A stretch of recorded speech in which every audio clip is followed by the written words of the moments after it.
Hi and welcome back to the Citizen channel and the end of a wonderful Premier League season. Of course, we've still got the matter of an FA Cup final to go as I'm recording this, but we're going to have a look at some of the stats of the season, the 23-24 season, and some overall records as well. We can't let this pass without just quoting what Pep's done for us, of course, over the last few years he's been here.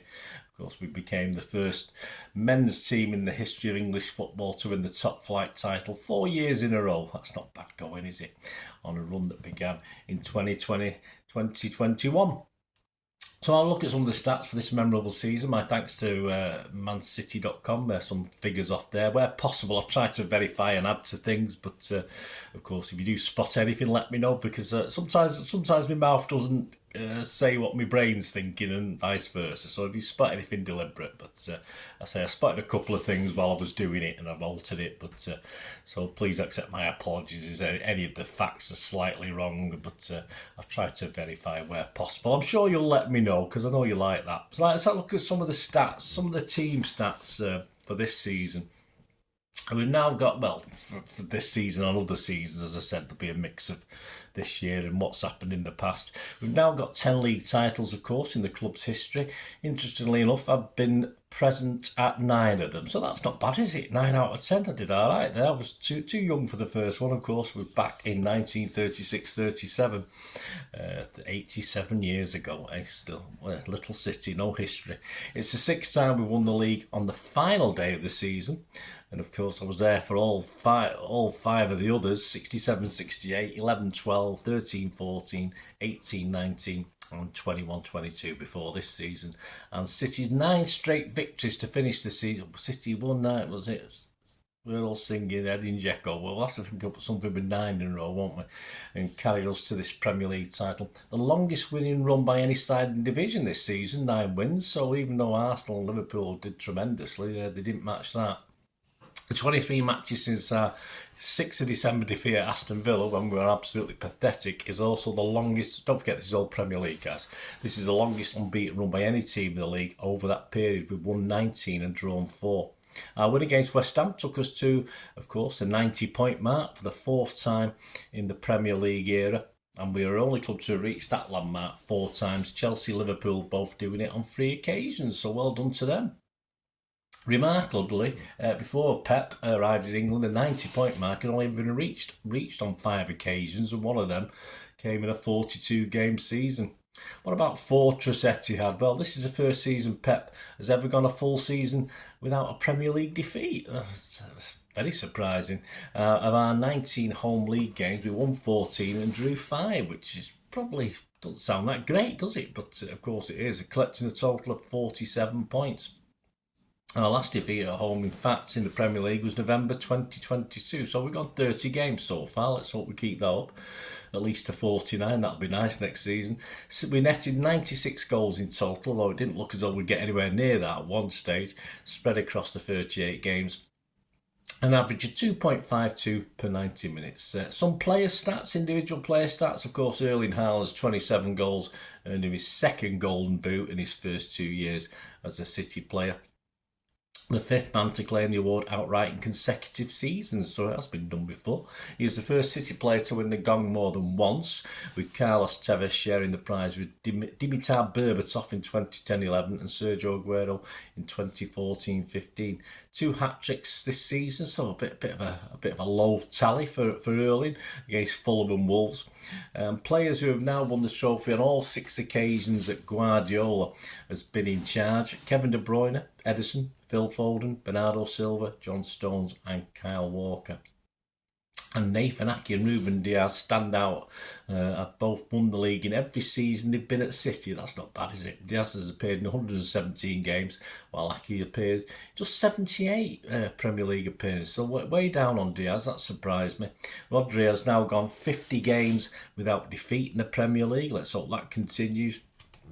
And that is the 2nd best run in the league's history, with only Sol Campbell, flipping heck, ahead of him on 56. I wouldn't have thought of him.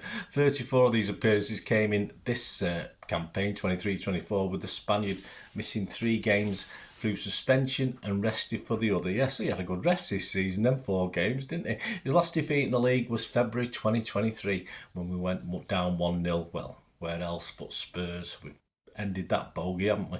That's another stat for this season.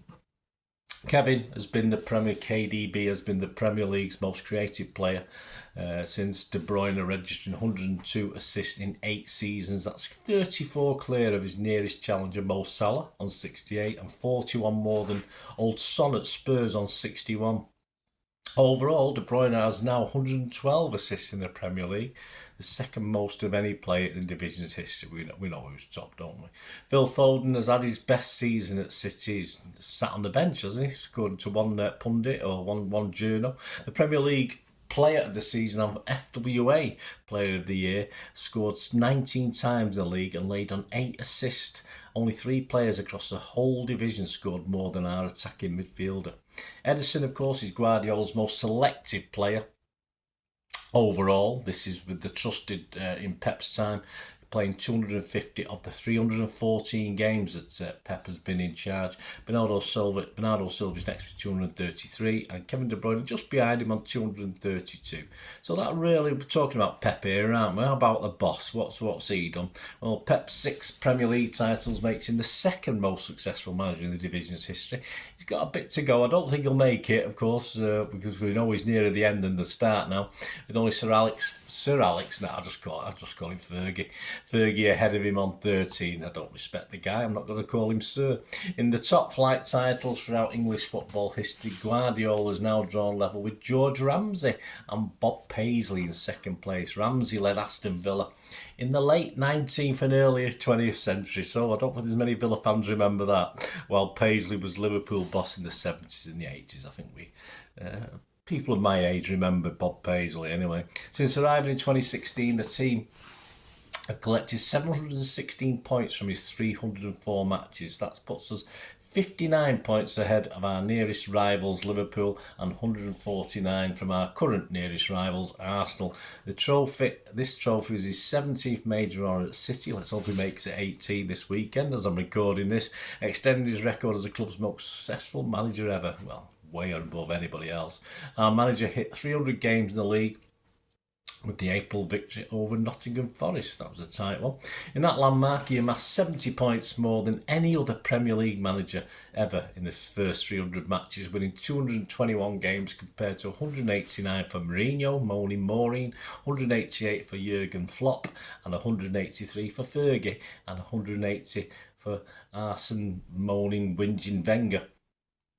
Our 225 wins in the 304 Premier League games we've played under Guardiola is 29 more than anyone else has achieved over the same period, and that's a win percentage of 74%, almost 3 out of 4.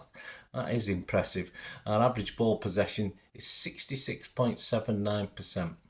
And we're the only side to have won more 100 games away from home in that time too, with 106 of our 225 victories coming on the road, so that's not nearly as good as our home record. We've hit 755 goals in 304 Premier League games under Pep, and that's just under 2.5 a game. It's almost 100 more than Liverpool on 659. Arsenal, Spurs and Chelsea are the only other sides to have hit more than 500. Raheem, yes, we'll mention Raheem, remains our leading scorer in the Premier League under Pep, scoring 85 times. However, of course, Mr. Haaland is fast approaching that. He's only 22 behind after 2 seasons with 63 goals. At the other end, Pep doesn't train defending, don't forget. We've only had the meanest defence with only 249 goals conceded. We've kept 133 clean sheets in our 304 league games, an average of 1 shutout every 2.28 games. 112 of the 133 are credited to our headers, who's been Guardiola's first choice, of course, between the sticks for the whole of his 7 years now, and he remains so despite injuries. So it is incredible goal difference of plus 506. It greatly eclipses the rest of the league. Liverpool on plus 368, way behind. Arsenal plus 222 and Spurs plus 212. Since his first season in senior management at Barcelona, Guardiola's won 12 league titles. That's twice as many as any other manager has achieved across Europe's top 5 leagues in that time span. A guy called, I'll let you find out who this guy is, Massimiliano Allegri is the next most successful in terms of league titles with 6. All of those were won in Italy, so at least Pep's done it in other countries as well. Well, there you go, guys. Hope you enjoyed that. Covered a lot of the stats, not every stat, of course, but just to keep you informed. That's pretty impressive, isn't it? Let's be honest about it. So thanks for joining for this feature of City's Premier League 23-24 season stats, plus a few extra ones thrown in the Pep era, of course. So hope you enjoyed that. Let us know any you got that I've not included that might be a bit of fun or whatever. You know, that might be funny stats as opposed to serious stats, which is always nice, isn't it? Quirky stats, I probably used to call them in the old days. But let me know, guys. It'd be great to hear from you. I hope you enjoyed this. Give us a like, guys. Please, if you are new to the channel, push that subscribe button, push the bell notifications, everything. City past, present, as long as I can keep going. So please give us your support, spread the word if you can, guys. Of course, for next season, I'm going to try a couple of new things for next season, hopefully see how they go. So I'm always after support for the channel or sponsorship, and if you want me to obviously put stuff out for you, shout outs for individual or an organisation, or obviously charity stuff, I'm always willing to do that anyway. No charge for that, but if you're willing to get behind the channel financially in any way, just contact me. You can contact me through message on YouTube or on Facebook at Bernard Deneen, and I've got the same address on TikTok and X as well, so if you want to get on there. And of course, if you follow me on those things, loads of City stuff as well as, of course, film and TV, which is another passion of mine. But I'm at Bernard_Deneen on X and TikTok. So come on board, guys, give us a shout and let's have a chat if you're interested in doing anything in the future, any collabs, etc., collaborations, etc. Thanks for watching, guys. Hope you enjoyed it. Please, until we meet again, I only ask one thing, don't I? Please stay safe, Blues. Come on, City. Bye for now.